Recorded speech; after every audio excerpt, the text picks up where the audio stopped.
Olá, amigos. O portal DBO tem a satisfação de receber o professor Ricardo Augusto Felício, meteorologista, doutor em climatologia,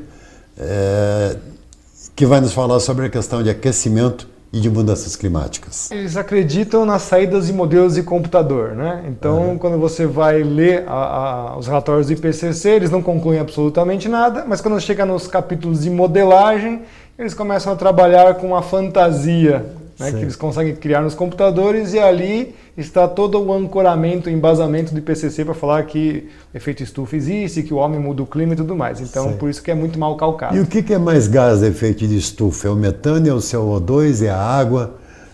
Na verdade, é a água que faz uma atividade de conseguir interceptar a radiação de infravermelho, mas mesmo a água... Que funciona como banho turco. Exatamente. É muito temporário isso, né? Então por isso que a gente contesta já a própria ideia de efeito estufa. A primeira coisa é que o CO2 e metano não vão fazer absolutamente nada. Quem faz alguma coisa é a água e é um efeito extremamente temporário. Tanto é que nos desertos não tem isso, né? Em cima dessa tese, o mundo incendiou-se, formou-se uma paranoia. Como é que você explica isso? Olha, é uma coisa difícil de explicar, mas é que ela tem, na verdade, tendências a mexer com geopolítica e não, na verdade, o ambiente. Então, quando você vê, na história já existiram vários tipos de conspirações que você usa uma figura ilustre, no caso agora é o cientista, fazendo o papel de mediador das coisas que os políticos querem implementar. E os bandidos são os pecuaristas e agricultores. Imagina, é impossível, né? Os bandidos são todos que existem, principalmente os agricultores, né? Então as pessoas só pelo fato de existirem... De criar boi.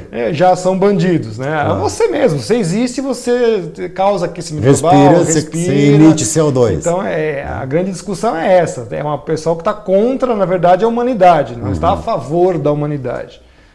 Nós vamos ter a partir desta semana em Paris, vai até a semana que vem, a COP21.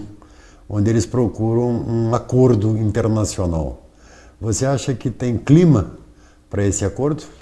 Olha, eu espero muito que não consiga se fazer nada, né? Que consigam protelar essa coisa para frente, porque eu vejo isso com muito maus olhos. Na verdade, se vocês conseguirem fazer uma agência ambiental internacional, como você mesmo falou, né? Que é exatamente uma coisa que está meio na meta com prerrogativas de agência nuclear, né, internacional, agência atômica, né, eu fico muito preocupado, porque vão se aplicar sanções, primeiro passo políticas, depois econômicas, depois vão chegar as sanções militares de fato, né? Claro.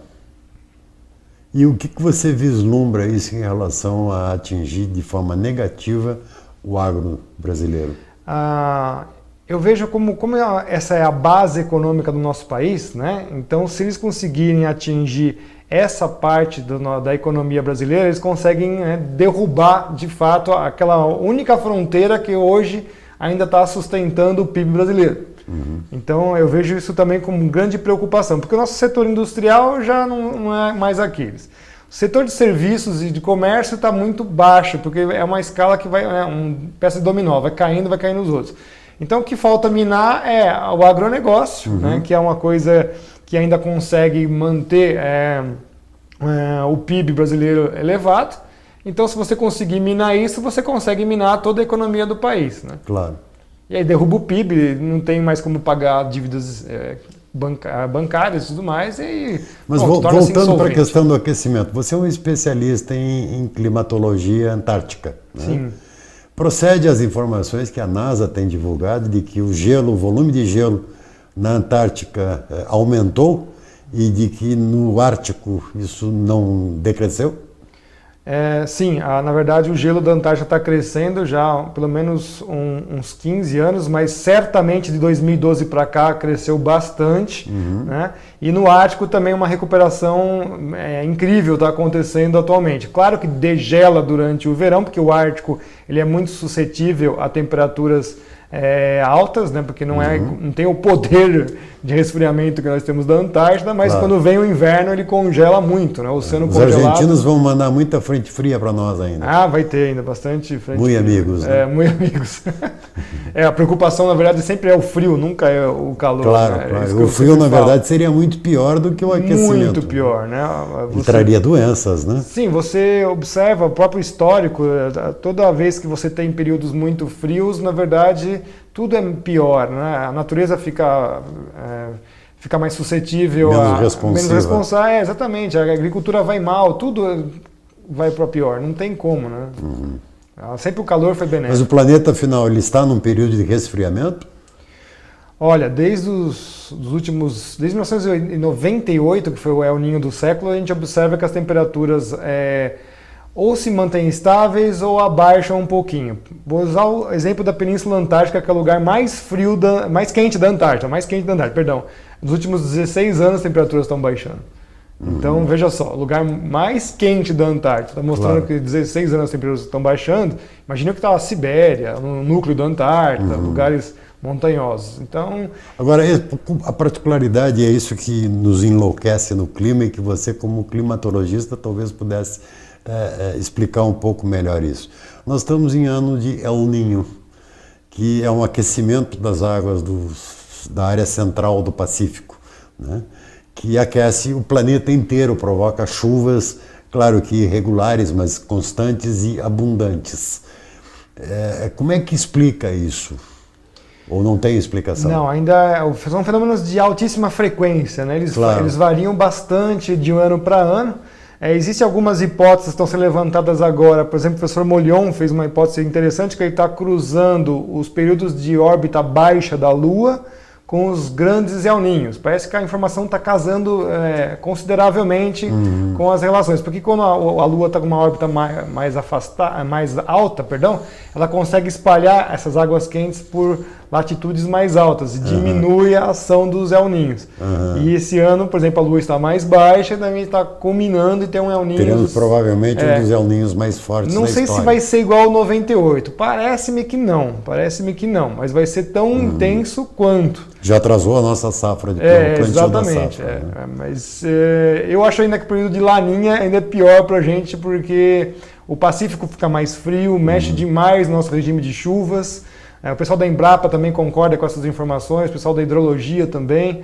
E já viu-se históricos de que a agricultura vai sendo piorada quando você vai para ela. Na USP, como um professor, que é algo que é curioso, quer dizer,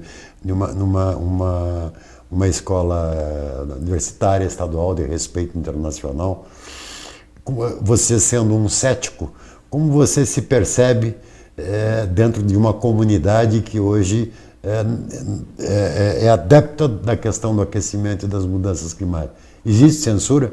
Existe. Eu sou assediado, eu sou difamado e sou perseguido lá categoricamente.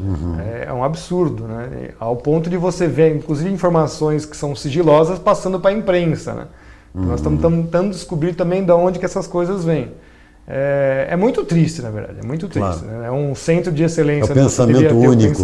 O pensamento devia ser pluralizado, não é. Ele é único e você tem que derrubar o pessoal da dissidência. E a universidade justamente que é o local que deveria haver debate, deveria haver confronto, né, sobre ideias, né? O confronto acaba existindo pela difamação pessoal, né? Sim, o ataque é totalmente pessoal lá, né? E vão utilizando subterfúgios administrativos, legais e tudo mais para tentar te colocar de escanteio. E qual é a sua garantia de que não vai haver aquecimento, ou seja, o propalado terror hoje implantado? Qual é o principal argumento que você tem para desconstruir essa falácia? Porque hoje eles nos ameaçam de que café vai sair de Minas Gerais e descer para ser plantado no Rio Grande do Sul, tamanho o volume de aquecimento. A soja vai ter que ser plantada também mais para o sul ou mais para o Nordeste, ou mais próximo ainda da Amazônia, que seria impossível, né? Como fica esse balanço? Está se jogando dinheiro fora em pesquisa pública? Sim, o dinheiro está sendo desviado para coisas que não deveriam ser, né? É muito fácil responder isso, porque o pessoal gosta de falar que os céticos são negacionistas, fazendo aquela coisa absurda, mas não, de fato, quem está trazendo essas informações é que tem que trazer as provas daquilo que está falando. E não existe. E não existem essas provas. Esse que é o grande absurdo. Você chegar lá e pintar num mapinha essas coisas, que ficou mais quente, que ficou mais frio, aquilo ali é uma representação de mundo que não tem fundamento nenhum. Então, como é que você está querendo mudar políticas públicas, né, baseado em umas coisas que não têm sustentação científica? Essa que é a nossa discussão. A gente não precisa provar nada. Mas por que a comunidade científica é tão silenciosa no sentido de combater essa mentira? Para não ser perseguida, para não passar pelo que eu estou passando, né? É exatamente isso. A gente já viu no passado que essas coisas acontecem. Você perde verbas para a realização de pesquisas? Não consigo nenhuma verba, não consigo absolutamente nada. É tudo feito com o dinheiro do meu bolso, do meu salário. Inclusive, né, eles estão fazendo uma campanha para derrubar o meu salário, né? Para passar a receber lá de R$ 1.200, um professor formado com o nível que eu tenho, para receber R$ 1.200 por mês. Entendeu? Isso é um absurdo. Peraí, como assim? Você não tem publicação. Quem falou que o pesquisador tem que trabalhar e fazer volume de publicação salame? Publicação de climatologia são coisas que você tem que estudar muitos e muitos anos para chegar a algum tipo de conclusão. Por exemplo, eu estou fazendo um catálogo de ciclones na Antártica que não existe no mundo. São mais de 12 anos de ciclones cadastrados no Cone Sul aqui da América do Sul e na Península Antártica que você não tem registro mundial. Então isso aí é uma coisa que vai ter uma projeção. E com esforço próprio, sem financiamento. Sem nada, absolutamente nada. Tudo com o meu dinheiro, com o meu trabalho, horas e horas de pesquisa. São 20 anos de pesquisa antártica já. Enquanto que para fazer pesquisa que avalize e colabore com a mentira do aquecimento e das mudanças climáticas, basta instalar o dedo que vem muito dinheiro, né? Muito dinheiro. Eu coleciono muito jornais de instituição de quanto que foi ano passado de verbas para essas pessoas, que eu guardo isso, né? E a gente não consegue, por exemplo, comprar um termômetro. Eu mal consegui emprestar um equipamento, né? Então tem que fazer tudo do nosso bolso. Atualmente nós estamos fazendo uma pesquisa com drones. Como é que você conseguiria, diria que dá para virar esse jogo? O apoio da sociedade? Sim, apoio por exemplo, produtores rurais, deles. Produtores rurais que estão sofrendo hoje, apanham como criminosos ambientais, pecuaristas cujo boi emite metano e se sente culpado por criar boi. Muitos já falaram em mudar de atividade para não ser criminalizado na sociedade, em encontros sociais. Olha, o conselho que eu estou passando para todas as pessoas que estão sendo vitimadas por isso e que têm um poder, né, crescente, porque têm dinheiro, eles estão trabalhando, têm a vida deles envolvida, é fazer os seus lobbies políticos, sim.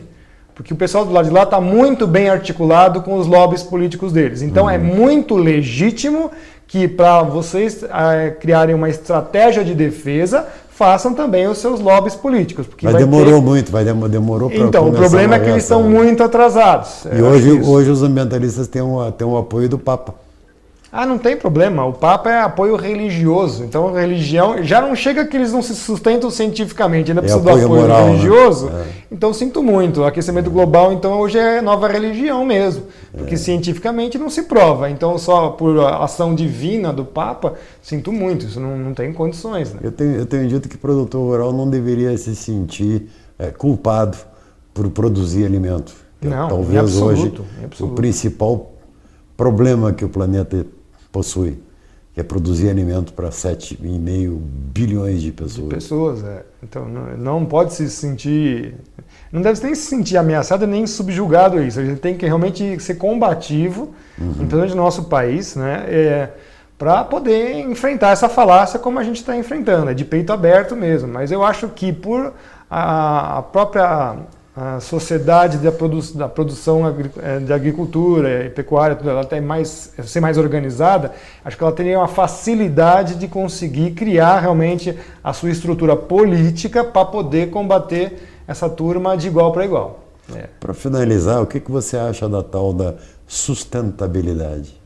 Essa é a maior falácia que tem, né, de todas, né? Inclusive agora é uma das metas da ONU, né? É interessante que eles disseram que não conseguiram cumprir as metas do milênio, entre elas erradicar a pobreza, acabar com tudo isso que a gente viu lá, mas agora eles não conseguiram fazer aquelas, agora eles vão fazer as 17 metas da sustentabilidade. Que na verdade a sustentabilidade é desenvolvimento zero, manter todo mundo na pobreza, sem utilizar energia, sem comer, sem todos os serviços básicos. Vão aplicar a lei de Malthus. Exatamente, é um renascimento de Malthus, toda hora ele volta. Né? É só isso. Sustentabilidade hoje eu vejo é malthusianismo.